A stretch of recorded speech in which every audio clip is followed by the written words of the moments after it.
বাপরে, কি বৃষ্টি কি বৃষ্টি! এই বৃষ্টি যে কবে থামবে কে জানে। ঠিকই বলেছিস, এই বৃষ্টি যে কবে থামবে কে জানে। তোরা বস বস, তোদেরকে আর এই বৃষ্টির মধ্যে দাঁড়িয়ে গুড মর্নিং বলতে হবে না। এই ঠান্ডার দিনে সকাল থেকে বাইরে মারাত্মক বৃষ্টি নামিয়েছে, বাপরে বাপ। স্যার, আজ সকাল থেকে এত বৃষ্টি হচ্ছে যে বৃষ্টিতে স্কুলটাই দেখতে পাচ্ছিলাম না। আমিও স্যার, বৃষ্টিতে স্কুলটাই দেখতে পাচ্ছিলাম না। আমি তো ভুল করে স্কুল ভেবে ওই স্কুলের পাশের গরুর খাটাল আছে, ওই খাটালের মধ্যে ঢুকে পড়েছিলাম। স্যার, আমি তো আজ বৃষ্টিতে নিজের ক্লাসরুমটাকে চিনতে না পেরে ভুল করে প্রিন্সিপালের অফিসটাতে ঢুকে পড়েছিলাম বটে। কি রে কেলটু, এত বৃষ্টিতে তোর আসতে কোনো অসুবিধা হয়নি? হ্যাঁ স্যার, হয়েছে। আমি তো বাড়ি থেকে বেরিয়ে রাস্তায় সবাইকে জিজ্ঞেস করতে করতে স্কুলটাতে এলাম। কেলটু, তুই বেশি বাড়াবাড়ি বলে ফেললি না? না স্যার, বাড়াবাড়ি কেন বলবো, যেটা হয়েছে সেটাই বললাম। স্যার, আমি আমার অসুবিধার কথা বলবো? না না, থাক, আর কাউকে অসুবিধার কথা বলতে হবে না। এই বৃষ্টি আর 1-2 দিনের মধ্যেই ছেড়ে যাবে।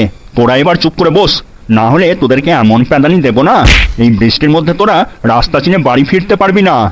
স্যার, আমি একটা ভেরি ইম্পর্ট্যান্ট কথা বলবো, শুনবেন? বল, তোর আবার কি কথা শুনি? স্যার, কয়েকদিনের জন্য স্কুলটাকে ছুটি দিয়ে দিন। আশেপাশে সব স্কুলে ছুটি পড়ে গেছে। বৃষ্টি কমলে না হয় তখন আবার স্কুলটা ওপেন করবেন। ছুটি? আবার কিসের ছুটি রে? আমার কি ছুটির বাগান আছে নাকি, যে তোরা যখন তখন ছুটি চাইবি আর আমি গাছ থেকে ছিঁড়ে ছিঁড়ে সবাইকে 5 কিলো 10 কিলো করে ছুটি দিয়ে দেবো? স্যার, বলছিলাম ছুটি যদি না দেন তাহলে আমাদের সবাইকে একটা করে রেইনকোট দিয়ে দেন, যাতে আমরা রেইনকোট পরে সবাই স্কুলে আসতে পারি। দাঁড়া ফেলু, আমি আমার বাগানে যেসব রেইনকোটের গাছগুলো লাগিয়েছি, গাছগুলোতে সবে রেইনকোটের কুড়ি এসেছে। আগামী বছর পেয়ে যাবি সবাই একটা করে। স্যার, আপনি যদি আমাদেরকে ছুটিও না দেন, রেইনকোটও না দেন, তাহলে আমাদেরকে একটা করে তাবু দিয়ে দেন বটে।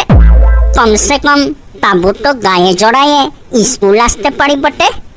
স্যার, মদনা তো ঠিকই বলেছে, আমাদেরকে সবাইকে একটা করে ত্রিপল মানে তাবু দেওয়ার ব্যবস্থা করুন। হ্যাঁ স্যার, আমাদেরকে একটা করে তাবু দিন। হ্যাঁ স্যার, দিন না, আমাদেরকে একটা করে তাবু দিন। ওই ওই, সবাই চুপ কর বলছি, না হলে কিন্তু আমি এখনই প্যাঁদানি দেওয়া শুরু করে দেবো। স্যার, প্যাঁদানি দেওয়ার ব্যবস্থা না করে আমাদেরকে একটা করে তাবু দেওয়ার ব্যবস্থা করুন। না হলে বৃষ্টিতে ভিজলে আমার মাথাটা খুব টনটন করে আর আমার ফুল বডিটা ঝনঝন করে। তোর মাথাটা টনটনি করুক আর ঝনঝনি করুক, আমি কিন্তু এবার তোদেরকে এমন মার দেবো রে, কোনোদিনও ভুলতে পারবি না। নে, তোরা অনেক বকবক করেছিস, এবার একটু পড়াশোনা করা যাক।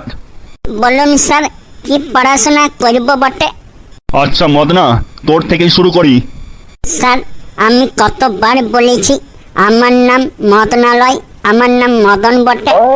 আর আমিও তোকে কতবার বলেছি, এটা আমার স্কুল, আমার যাকে যে নামে ডাকতে ইচ্ছা করবে আমি তাকে সেই নামেই ডাকবো। লে মদনা, এবার তুই বল। ধর, তোর কাছে হঠাৎ করে অনেক টাকা পয়সা হলো, এখন ওই টাকা পয়সা দিয়ে তুই কি ভালো কাজ করবি? স্যার, আমি ওই টাকা পয়সাগুলা দিয়ে শীতকালে আমার হয়ে স্নান করার লোক রাখবো। মানে কি বলতে চাইছিসটা কি তুই? মানে আমি বলতে চাইছি, শীতকালে আমার চান করতে বড্ড কষ্ট হয় বটে, তাই আমি মাইনে দিয়ে চান করার লোক রাখবো বটে। ওই লোকটা আমার হয়ে চানটা করে দিবে, ইয়াতে লোকটারও উপকার হবে, মাসে মাসে মাইনা পাবে আর আমারও ভালো হবে। আমাকে চানটা করতে হবে নাই বটে। ইয়ার থেকে ভালো কাজ আর কি হতে পারে বটে? মদনা, তুই আর বেশি চেঁচাস না, অনেক বেশি বকে ফেলেছিস তুই। এই পেঁচি, তুই এবার বলতো ইতিহাস কাকে বলে? স্যার, আমি বসবো বটে? না, একদম না, চুপচাপ দাঁড়িয়ে থাক। কই রে পেঁচি, বল। হ্যাঁ স্যার, মরা মানুষের কাহিনী পড়তে পড়তে জীবিত মানুষ আধমরা হয়ে যাওয়াকে ইতিহাস বলে। বাবারে, কি সাংঘাতিক উত্তর রে বাবা। এরকম অ্যান্সার দিয়ে মনে হচ্ছে তুই নতুন ইতিহাস সৃষ্টি করবি। এবার আমি তোদিকে রচনা ধরবো, তোরা সবাই রচনা মুখস্থ করে এসেছিস তো? হ্যাঁ স্যার, আপনি রচনা ধরুন না, আমি একদম রচনা মুখস্থ করেই এসেছি, দেশি মুরগির রচনা। না না, আমি ওই সব রচনা ধরবো না। নে ফেলু, তুই বল, পল্লীগ্রাম নিয়ে রচনা বল। হ্যাঁ রে ফেলু, এবার তুই কি করবি? রচনাটা যে আনকমন পড়ে গেল। দেখ না, আমি ম্যানেজ করতে ওস্তাদ, আমি ঠিক ম্যানেজ করে নেব। ছিল্লাটা কি ম্যানেজ করবে রে বাবা? স্যার, পল্লীগ্রাম নিয়ে রচনা, তাহলে শুরু করছি। হ্যাঁ হ্যাঁ, শুরু কর শুরু কর। স্যার, গ্রাম খুব সুন্দর, পল্লীগ্রাম আরও খুব সুন্দর। পল্লীগ্রামে অনেক গাছপালা থাকে। পল্লীগ্রামের বেশিরভাগ মানুষ কৃষিকাজ করে। পল্লীগ্রামের অনেক বেশি সংখ্যক মানুষ বাড়িতে গরু ছাগল পোষে, আবার কেউ কেউ মুরগিও পোষে। পোলট্রি মুরগির থেকে দেশি মুরগি অনেক বেশি দুরন্ত হয়।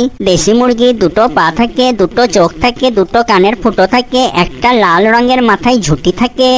দেশি মুরগি নানা কালারের হয়, লাল, নীল, কালো, সাদা, হলুদ।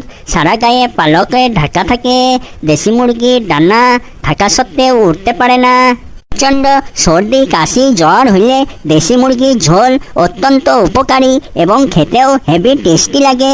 ভোরবেলায় যদি কোথাও ট্রেন ধরতে যাওয়ার থাকে তাহলে অ্যালার্ম দেওয়ার দরকার পড়ে না, মুরগিই ডেকে উঠিয়ে দেয়। অন্যান্য প্রাণীদের মতো দেশি মুরগিও ডাকতে পারে। দেশি মুরগির ডাকতো এমনি বটে, কক কক কক কক কক কক কক কক কক ককর কক। স্যার, কেমন লাগলো আমার পল্লীগ্রাম নিয়ে রচনাটা? দেখলি তো, তোকে আমি পল্লীগ্রাম নিয়ে রচনা বলতে বললাম আর তুই মুরগি দিয়ে রচনা বলে দিলি। স্যার, আমি তো পল্লীগ্রাম নিয়েই রচনা বললাম। পল্লীগ্রামে তো মুরগি থাকেই। হ্যাঁ, পল্লীগ্রামে মুরগিও থাকে আর গরু পেটানোর লাঠিও থাকে। যদি ওই লাঠির বাড়ি খেতে না চাস তাহলে ভালো করে রচনাগুলো বল। বলুন স্যার, এবারে কি নিয়ে রচনা বলবো? নে, এবার তুই বল, আমাদের দৈনন্দিন জীবনে মোটর সাইকেলের ভূমিকা কি, এই নিয়ে একটা রচনা বল। মোটর সাইকেল অনেকটা সাইকেলেরই মতো, কিন্তু একটু মোটাসোটা ধরনের। স্যার, মোটর সাইকেল হলো আমাদের জীবনের একটা গুরুত্বপূর্ণ যানবাহন। মোটর সাইকেলের দুটো চাকা থাকে, একটা তেলের ট্যাঙ্কি থাকে, একটা হেডলাইট থাকে, একটা ইঞ্জিন থাকে, দুটো লুকিং গ্লাস থাকে, মানে আয়না থাকে।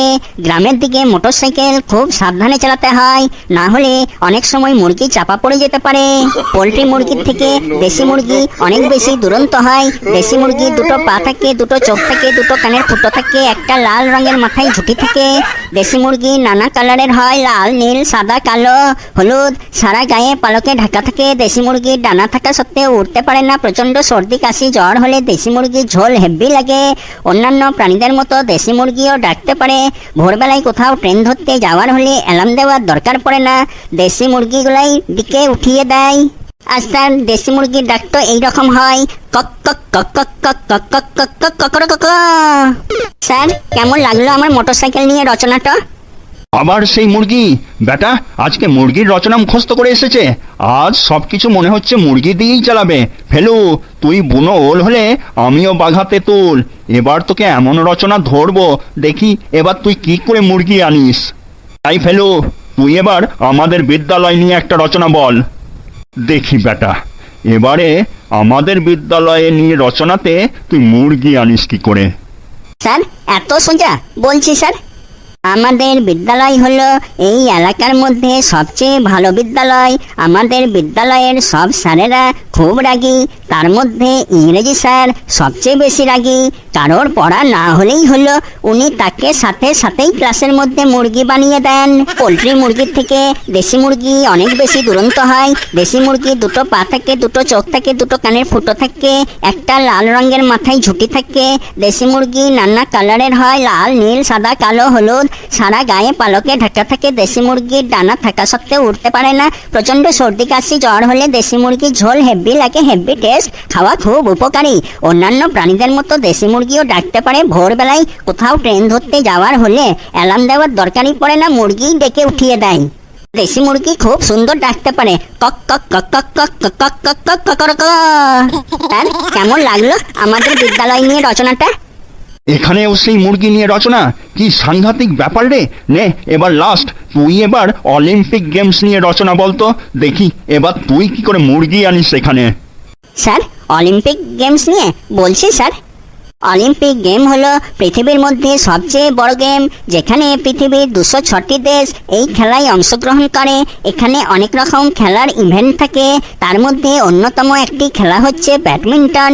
এই ব্যাডমিন্টনের যে ককগুলো হয়, সেই ককগুলো মুরগির পালক দিয়েই তৈরি হয়। পোলট্রি মুরগির থেকে দেশি মুরগি অনেক বেশি দুরন্ত হয়। দেশি মুরগির দুটো পা থেকে, দুটো চোখ থেকে, দুটো কানের ফুটো থেকে, একটা লাল রঙের মাথায় ঝুঁটি থেকে।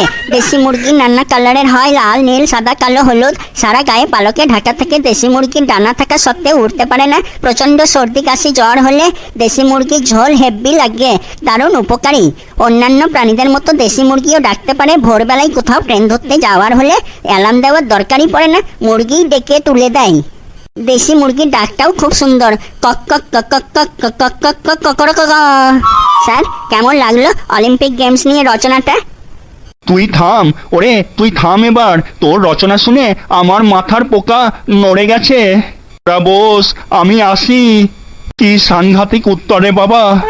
বন্ধুরা, তোমাদের কেমন লাগলো আমার রচনাটা লিখে জানাতে ভুলো না কিন্তু। আমার এই রচনাটাতে তোমরা 10-এর মধ্যে কত দেবে সেটাও কিন্তু জানিও। যদি তোমাদের ভিডিওটা ভালো লেগে থাকে তাহলে একটা লাইক করে দিও, আর বন্ধু বান্ধব পরিবারের মধ্যে ভিডিওটাকে শেয়ার করতে ভুলো না কিন্তু।